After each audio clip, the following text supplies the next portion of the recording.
masain Krista hmangaihna chuan min tirlui ani ti kha kan thupui tur chu ni a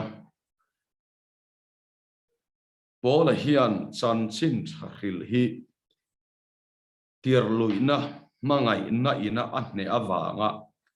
hmangaihna in anor kalna ni hian chanchin thahil reng hi soida la ni a chuwang chuan chanchin thahil hi aron le tur be seina ni amo kahilanga nakina chon concrete building in kalanga ti emo tin kahilanga nakina chon kan ko thana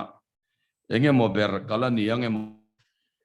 tiang zong hi chanchin thahil na ril ru ani lovani ti chiang takin pola hian asoyani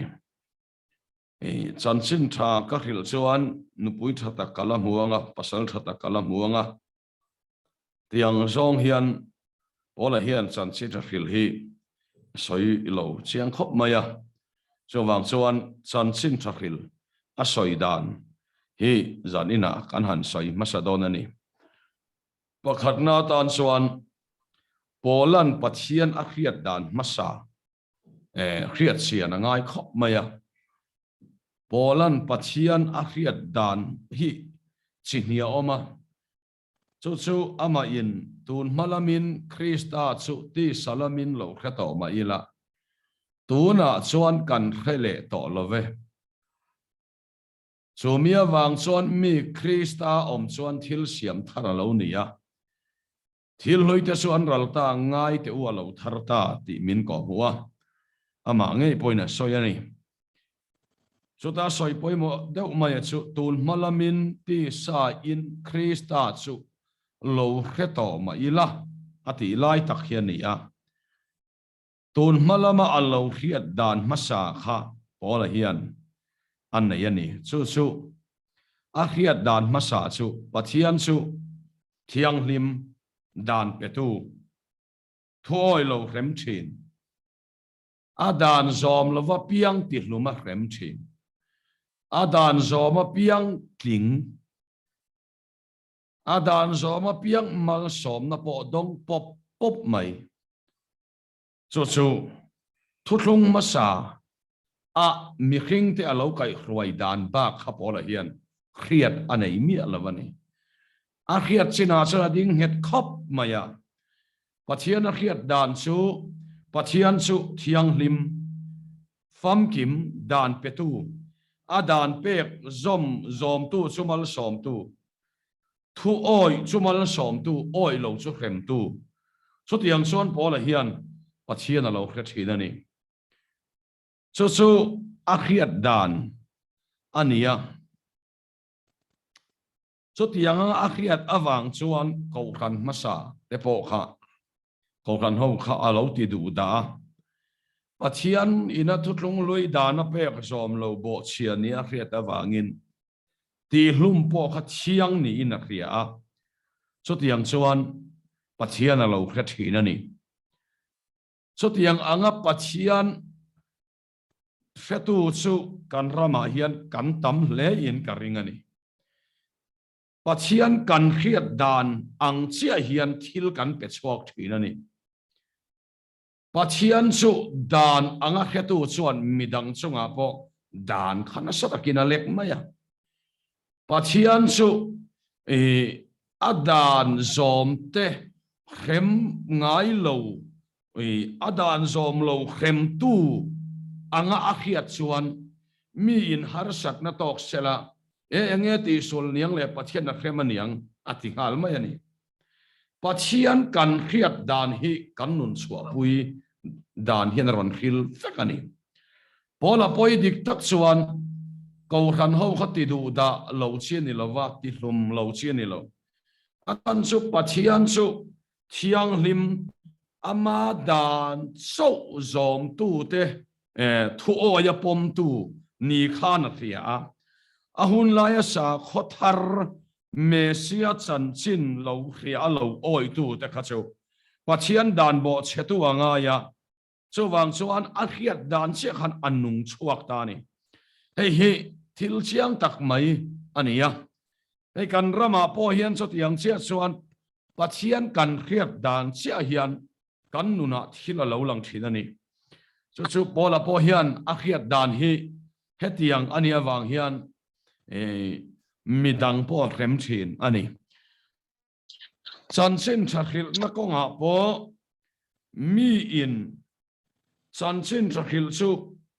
dan manga akhil chuan a chansin thahil kha khan hlok na emo mal som na emo a mu lo chuan khami om lo na muna khan chansin tha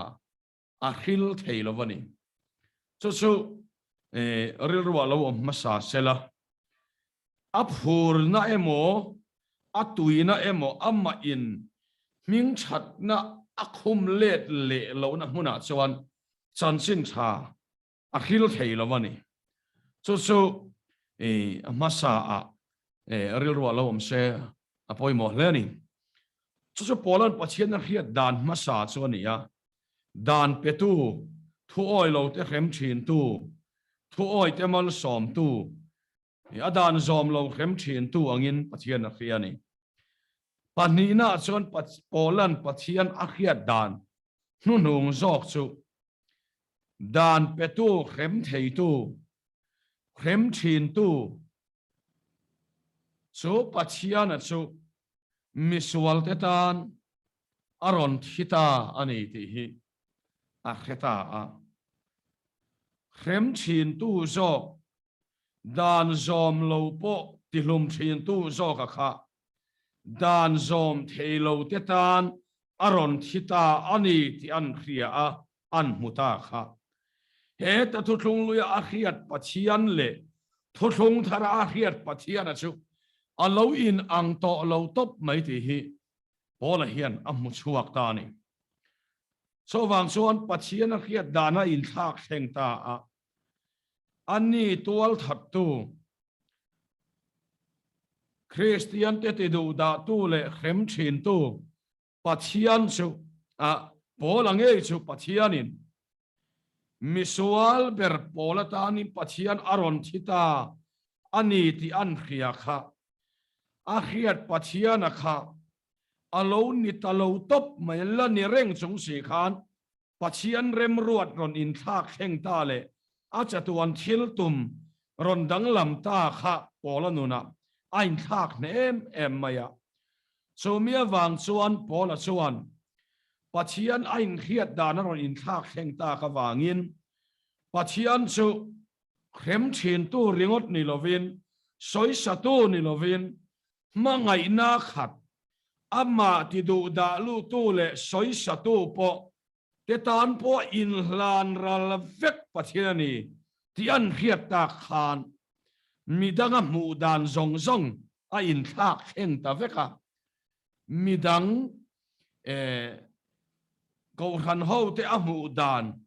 ami khing pui te a mu dan zong song kha a in thak theng ani khem phu ngoi ngoya a mu kha pathian ngai dam te an ni ti hi mu chiang ta ni ti chuan soi sak phu ngoi ama ang kha song te tan chuan pathian chu aron in sing ral vekani ti hi a heta a sutiang ang chan chin tha chu pola hena khiat sian em awangin helaya hian so mangai na chon pola khan ne ta vek maya thu thlung luya a khiat dan pathian ang kha lo ni lo sem phu le ti hlum phu ngoi ta ta na in sing ral pathian ani ti an khiat sian khan pola chuan a pola su pathian mangai nain atuam pum hlum ta vek maya so mangai na chan chin chu gentle pathian hello khem phu te le thu thlung lui da na tling zo lo zong ten he mangai na hi Krista mangai na hi kheve se ti adu sakta em maya so mangai na son pola hi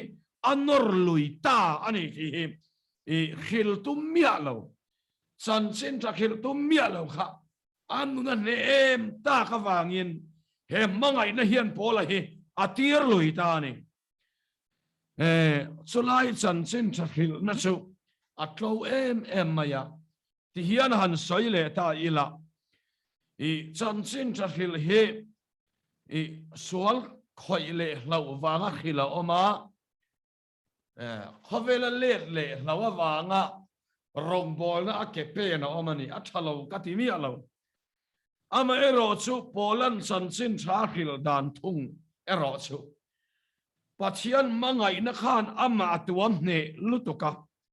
chu eng wanga tuam hne nge ni kan ti chuan sutiang ama pola nge mai tual that tu ngai dam tak mia lok ta na ron thi nun na ron tu chu pola hian makati ema huthung luya alo khiat dan nen pathian a khiat dan so ain thak theng ta ni so wang son Timothea thon khat bunga chang som panga a Krista Isua chu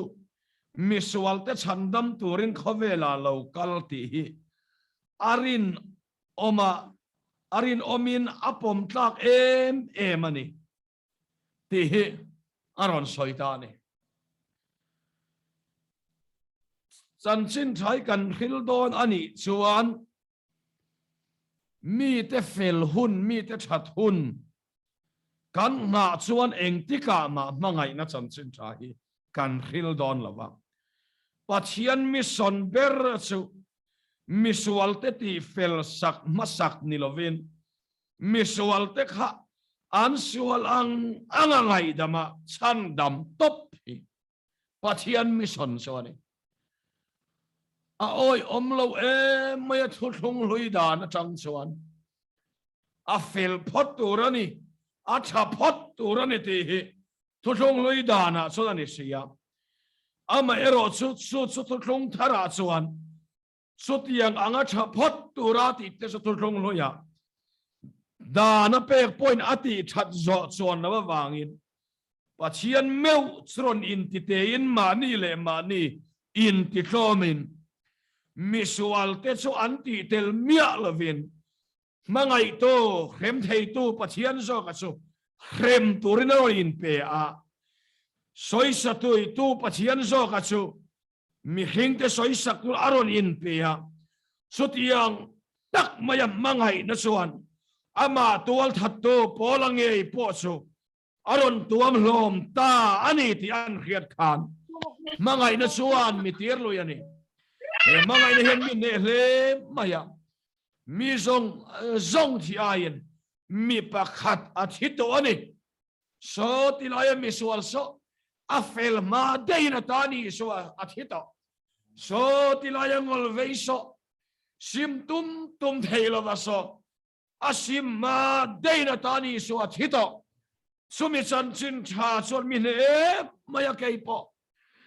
tual ka tha laya Christian te kaman bi aka soisak lai khan katan pathian so loral towa alo thitowa ni chu wang chuan tin Christianity du da tele asa khozui pui zu da ho zong po chu tu ma hitling lo buina mutalawa pathian mangaihna huang chunga an lenga vekane te hi polan a khiat sian awangin ka mai thei to lawa so wang chuan keima tan ka in le lo tan ka sum le pai lo lu nan ringot ka thok thei to lawa mangaihna chuan ka chunga hian mi mu ta mi tirlui a minor lui tani chanchin tha ka wa khil te ne na phut le mal som nani amo ka khil zelanga in le lo ka na yanga concrete building ka sa anga arong bol hi lotin nani ati rin ruin ti sadana lotin tum hian ronga bol lo renga mangaihna khan anor luya ahlau na muna po pek len le turom to mia lo na muna po mangaihna hi pola hian ami zo chong takin atul pui top mayani so chan chin thadik tak hian ni a ten so ani lo chuan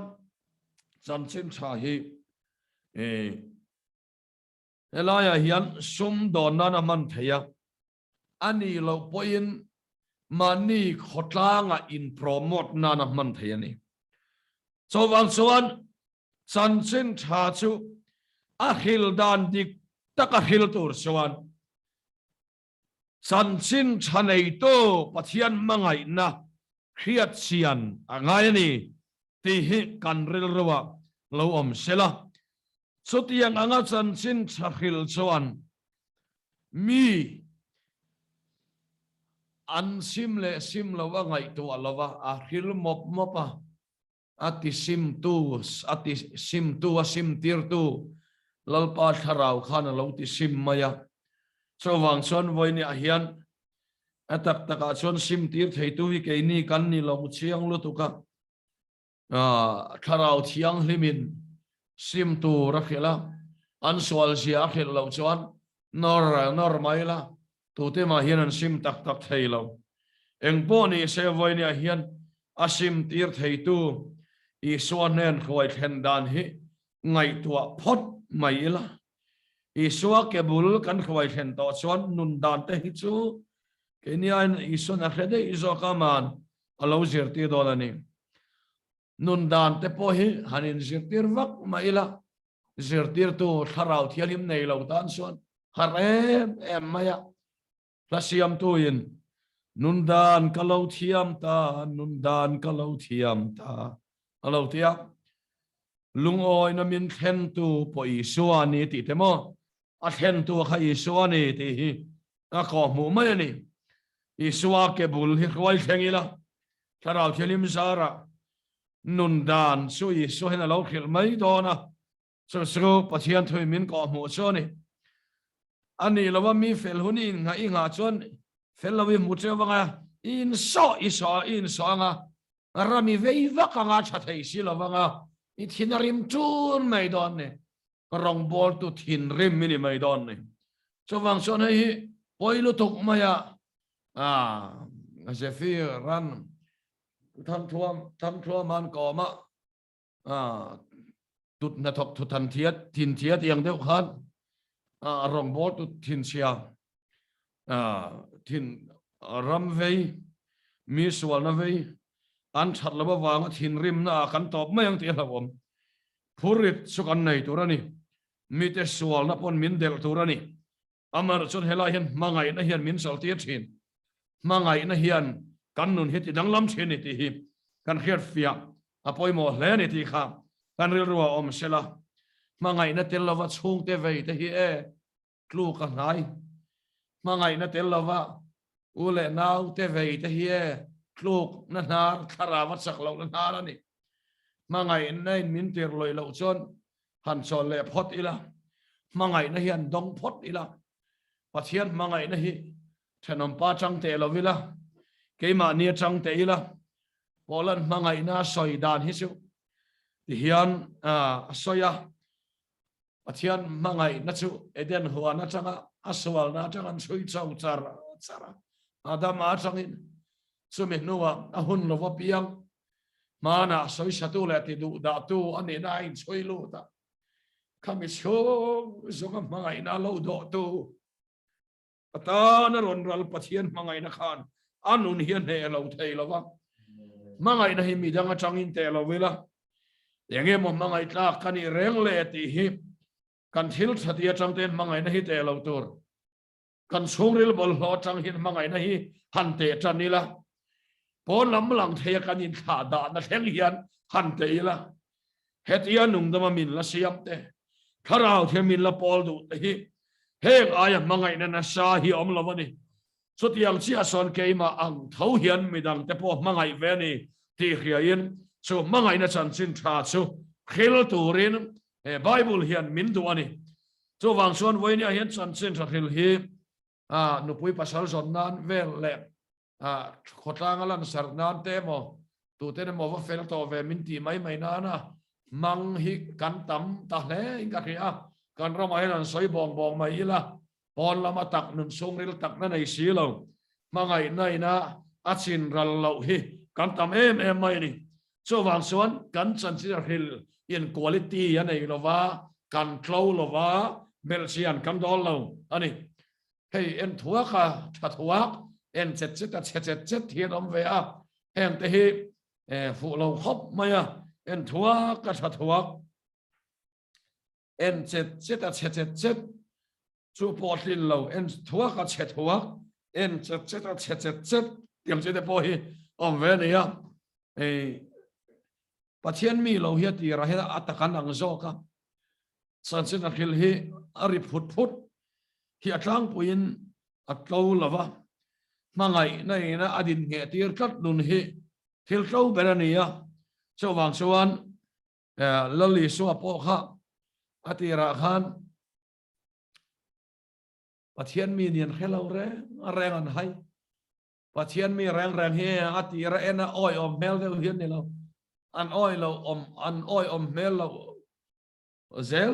oi om lo mel ta khen pu zel mara chahan bel siang ilan lo oi om fu zel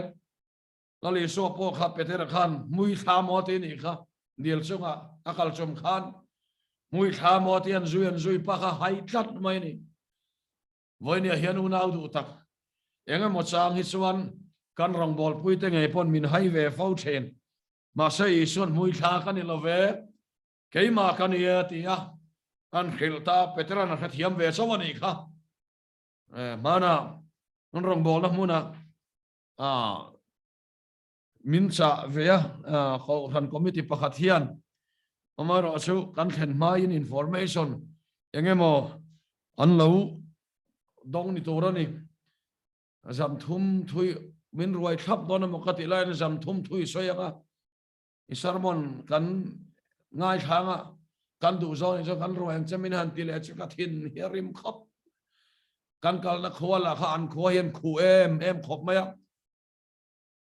mai kan tuam ve kai mas kan vuang hian mai kan tuam ve ka athok ngam lo reng mai tuam lo pe chuan han thoi la vai vut kha kan karon lu thot mai kan han thenga ta chuan zam thum kan en thang chamin tia ka trong trai pathian ne na an en tha kan du tura thu ka soi vai chuan min du don lo chunglam khen na khe don te hi ka rel ron langa an du tur ni lovin pathian thu ka soyanga zan thuman du lovani chan ka honal nal mayang te karil ro oma amaro chu motor nen ka kan kal to ka in seng so to hona tur poisa eng ma kan nei lo an khot hen tok tur chia poisa kan nei min roi le lo se boi thap don chuan committee ne na chuan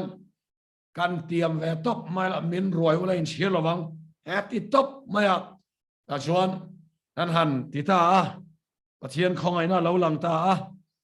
an roi du turin chan sin tha ka khil lova pathian chan sin Krista chan sin khasan thum an soi pop maya ul pita tang ka sokhi chan ti le ka ngai eventual pa poi ka soyal ti ka hausia ka sok na zela karuma to mai ka hu manga ngam ngai lovani ta chuan thu ka soi zo chu camping an rota kan han nei chu a khua khan BCM in biak in an khara ti khan kan ko khana kan lam lui mayam in han ui khop maya atop lama phe ka chuan holo chin to lo min pathian biak lo chau to khan mai zalina kan soilan du chu hei hiani chan chen tha hi ani na anga khil chuan thil he ti thei em mi thin lung ne turin ma se ani na nga khin lo chuan tu ba hian ne thei lo so wang chuan san ina pathian mangai nei mi tirlui ani ti apolan aron soi hi aro pui kan tak mewa bola hian pathian alo khiat dan hi mangai pathian ni ti a khafiata so wang chuan korin thon ne bunga chang som paruka tun malamin ti sa so lo khato ma ila tuna chon kan khele to lo ve tun ma ti sakhiat dan khalawin thak khengta mangai pathian nei te hi a khafiata ani chu tang chon ton chin tha a khelta mangai nei ti danglam thelo pakhat ma nei lo kan ti danglam thelo chan su mangai nei huat nei na cho pol chuan a che thelo so wang chuan mangai na pathian tang lo chu ka hian huat nine apol ve ngai lova nang ma po khai chong chaya pathian mangai na ron luan lu tak tak hian a chumi ron luang lu thi chuan huat na tlem te tel hi aron luan lu puem ti han ngai to la nang ma dem na chale huat na sa hi aron luan lu pui ngai lovanga pathian mangai na lang hi aron luang lu che do ni chuti yang anga aluan lu na muna chuan mian dam chen Ezekiel khan enge mu kam ti chuan bung somli pasaria ke bar tempula changa lui luang so ka khan tului lo luang so ka ti chuan tempula changin aluan na pianga sanga teran nung ten dama aluang se la chu chuan khovel puma chan chin thaluang to hian tira ta chuan chir dub le dum te chan thiang him ve thei lawang chir dub le dum ma chuan lui luang tlang thei lawa tuya luang tlang thei lawa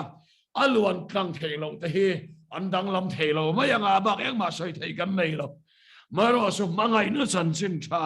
aluan tlang na pianga mi ten lo dam don ne te pathian thoin min ko huwa ni so wang chuan una lu tak hei hi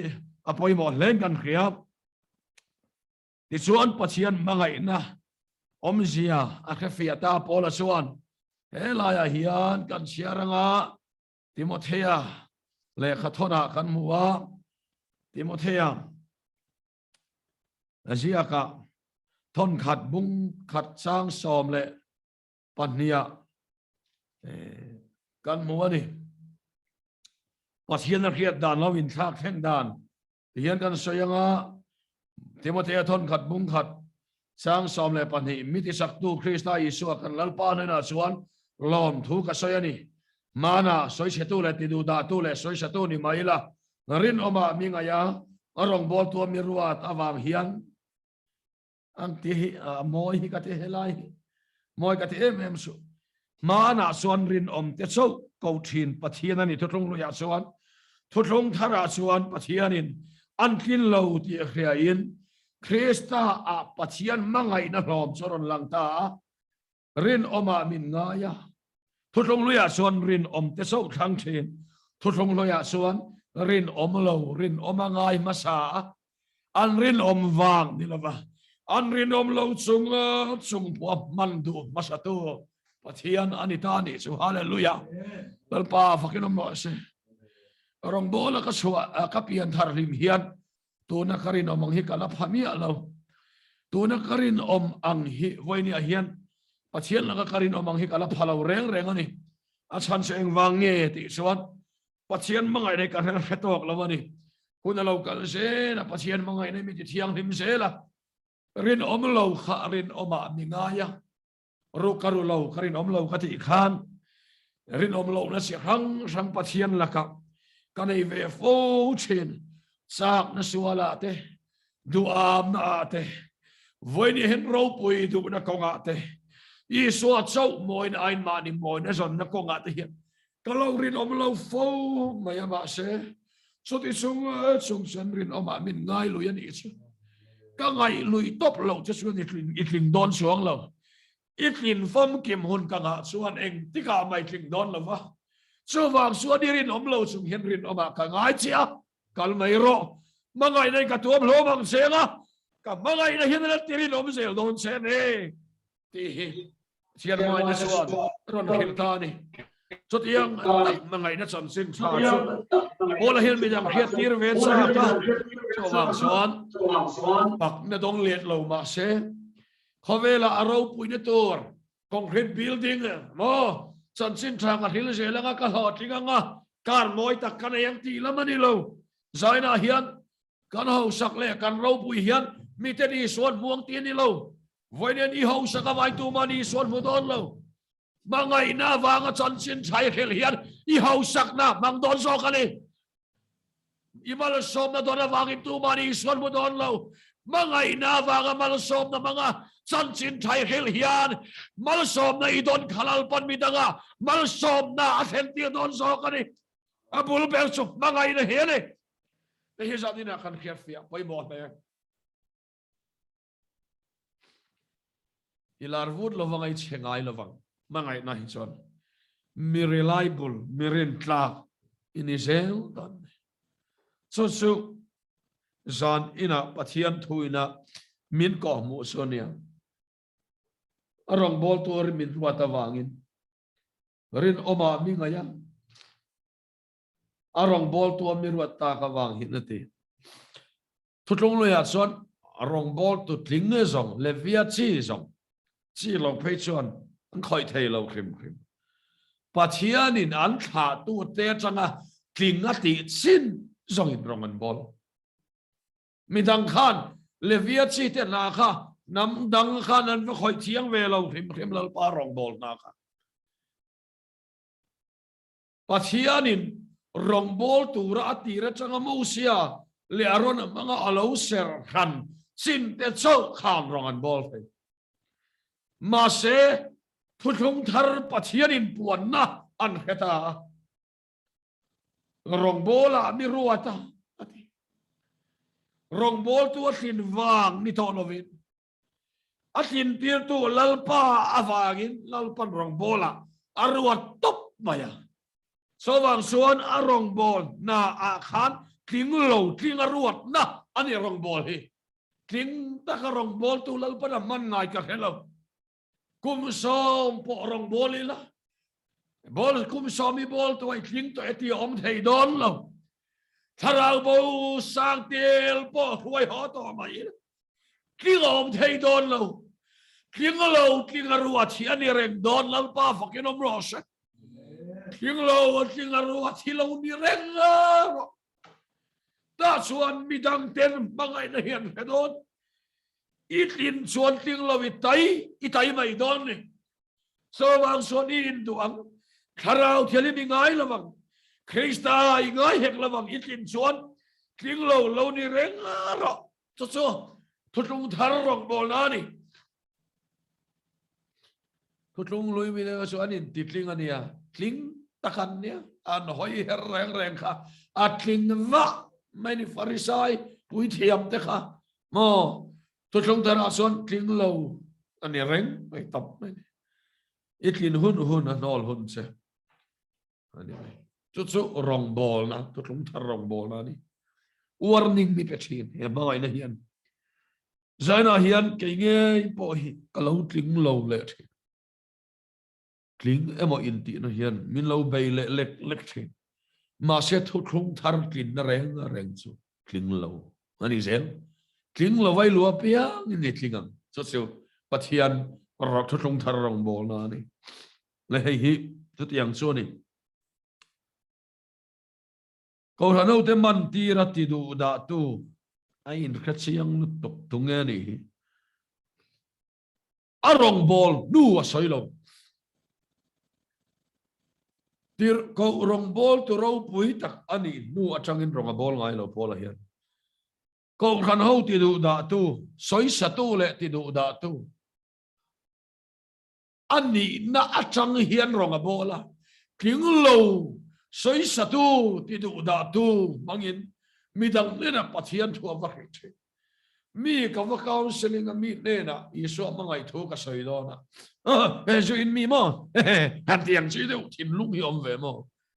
zo in mi mo han tiang chi de te khai ani hi chu han tiang chi tai hi thu thung thar rong bol na ni lo king lo king ani mana soi sa tu le ti du da tu rin oma anga ya rong bol a tin tir an tia pola hian chu mangai na mang chon san sin cha hi a khil ta ni e hero pui ka em maya chu tiang ang mangai na chon min tir tu lui ta me lo mi covid a lo le nga thil min pe thei tu an tam vak ta lo wa covid kai te la bom sei chol ri me mu te kan ti ta mai maya ang ka tia blessing om thei ri lo e hi ni lo mi kan kal so hun tur so mir har shato zoram economy chezelo ni hi kan khilaten min bless ve thailo hun na hi ni lo mi chansin tha kan khil hun tur chu pola son chu alo let le lam hi ngai tu ngai lo mangai na hian adon hian le top so chansin tha a khil dan phung ani ti a chiang em mai cái chú cái thiên hi arim lek lek zo ka mi feel lo ka feel ge ka hello rong bol na po tu na hian min ei tur cha thil cha rong bol tu te po COVID-19 na wang hian mi tin kan har sa to dik tak chuan sum le pai thila po pek let nai ngoi to hi rong bol tu te zokin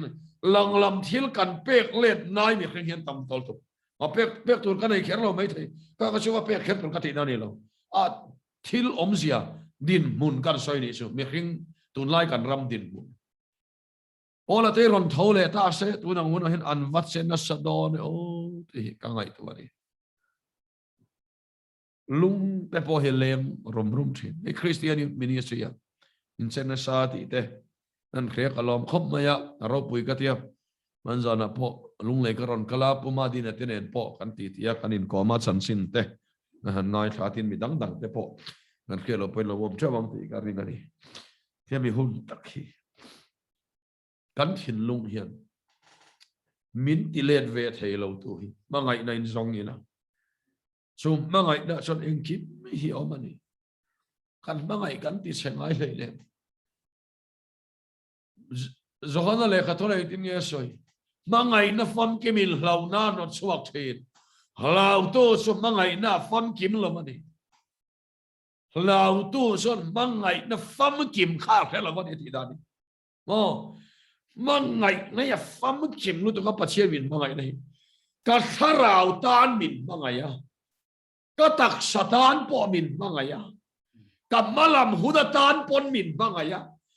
ka nun lui song song chebor lo song ka a mangai veka mangai nei na fo khoma kalvari ator lai je khat kan suali aku vong ni hen ka hiam mangai lu to kan bol lo te po ya mangai te ka chuti yang anga mangai na chon ring to heti dama mangai na ina thi pui ta ni lal pa fam ro se mangai na in kan sual hi atuara mangai na kam nat na hi ala mangai na kon kholo na hi chunga lal pa na kata amana la veka belui adilo mangai na ala veka ni te hi pasien thoi min ko mo ni so tiang takamin mangai tu chuan polan rom bung riata thil zong po a thonin min pelawang mi min mangaya afa panai son po uilawa kan za aya min petu chuan thil zong po thonin min pelawang em ni ati mia mayani Krista mangai ta su tuin nge min thenang tramin emo sarwak emo min thenang em mi mo nang ma wanga thile ni le nga thain kana mi lal na te thil om sa te thil lo lom tur te van tir ko te thil ti theina te thil siam dang reng poin kan lalpa Krista Yesu mangai na ta hi min then lawang ti dik takin ka khasia chom yom Yesu covid i lo kai veng covid i kai awang khan pathian mangai na che adalta a kai tur tok lek in ya iswal a hem cheti na ani lo COVID-19 tuar na le khom na khan pathian mangai na kha ki chat zo lo nang ma le pathian in kar kha a mangai thau che a hoyang chenga a ti dam don thau che nal pa kam ro se soi chiat nei to ka nga sam khom sarua lungai pachiat poi to ka nga lungai pachiat tam saruak itok ye yang lungai tam saruak ito wang khan kai chu pasien in mal som tla ka mi ngai lo wani he chowang son mi khevel lo wani yang ti tu lo ni lo pasien mangai na che he tam lungai saruak nei lo har sat mang an khan pasien mangai na nang mai aron zom na che ati chat zo don lo tam le saruak pon ma la mangai thau chia i thau liang lal pa fa ke ram lo se i nung liang i dam liang i nei liang lal pa na mangai che eitor klak tur bu fai nei mi alo maula nei lo wang pathian min mangai vet lo niam ke su eitor nei lo khan pathian mangai na che ati chat zo lo eitor nei lo mala mangai thau che a pelem che lal pa ka ram lo se tu su mangai na ni pathian mangai na hi zadina kan khefia boy bo le ni le chu tiang ang mangai na su bol hen kha chiang maya mangai na chan sin tha hi a khil ngot mai ani in ne na kan lo kal khan Krista khen be thu lo che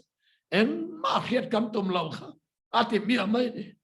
he mi chan sin tha kan khil lo cheu chu ban pier ko point ke ni point mo ponor khil cheu sel an sa dong inom ro se ti he ai lu hi om thei to lo he ai ro pu hi om thei to lo ve ati ani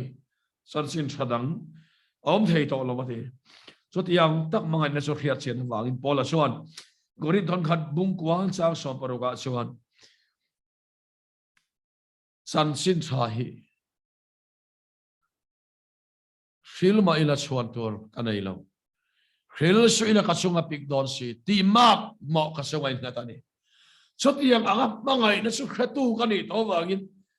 khil lo ila kasunga pik to don he tiang tak ka he to wang hian ka khil lo chuan he tiang anga mangai na ro pui po ka khil do lo chuan kasunga pik to don kasunga theng tur hit ngai tu pha kanilo khil ma ila chuan tur kanai lo cái mà là mình ngay nó chỉ cho cái chuan tur chuan chăm xin tha che cái mà là mà khil tu là mà chuan tur cái này chuang lo in chuang tur có chuang lo mani atiani hết tiền ang hi soi mai là avak em avak khiril ve tin in chuang tur có chuang lo ngay nó hello rile mani ati lal pa phải làm rõ se pola ril lo pa chiar ngay nó thuk le ril nó thuk ka wang khan ama la ma chuan tur em ma nei lo pa chiar ngay nai ril om lo mani ti hi a soi ta ni cho vàng xuân trên gặt xuân trên trái chứ mà thiên làm mấy xuân hỏi là vậy là đủ xuân cái về thầy mà lẽ em thì xuống cái chứ những ngày tuồng đâu mà này thì về thầy mà ý là thì ngâm tour cái này thôi riêng là vậy là cái chứ cái xuân apik thôi đó này xuân tour cái này lâu mà nàng ấy chỗ rong ball lên cái lâu là chân trên trái khiên lâu là irau puyang mà lấy tu ruang mà lẽ